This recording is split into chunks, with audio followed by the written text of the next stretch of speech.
Hi everyone, வணக்கம் Chennai. Welcome to retro Friday night. எல்லாரும் எப்படி இருக்கீங்க? எஸ், இன்னைக்கு என்ன டாபிக் பேச போகிறோம் பார்க்கலாமா? Life lessons from nature. அதாவது இயற்கையிலிருந்து நம்ம வாழ்க்கைக்கு கற்றுக்க முடியும் அப்படிங்கிறத பற்றி தான் பேச போகிறோம். இலையுதிர் காலம் அப்படின்னு சொல்லப்படுற இந்த ஃபால் ஆட்டம் சீசனில் பார்த்திங்கன்னா மரத்தில் இருக்கிற எல்லா இலைகளும் கீழே கொட்டிடும்.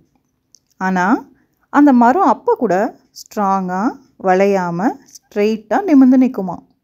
அதே மாதிரி வசந்த காலம் அப்படின்னு சொல்கிற ஸ்ப்ரிங் சீசனில் எல்லா இலைகளும் பூக்களும் புதுசாக பூத்து அந்த மரமே அவ்வளோ அழகாக இருக்கும்.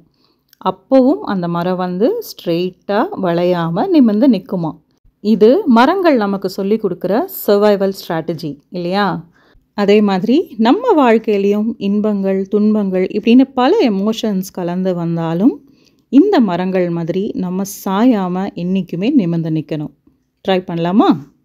அண்ட் வித் தட் நோட், இன்னைக்கான ரெட்ரோ ஃப்ரைடே ஹிட் என்னுடைய dearest friend from India Deepak and family அவங்களுக்காகவும் நம்ம எல்லாருக்காகவும் பியூட்டிஃபுல்லான ஒரு சாங் கேட்டு என்ஜாய் பண்ணுங்கள், நல்லா தூங்குங்க. Wish you all a very happy weekend and good night.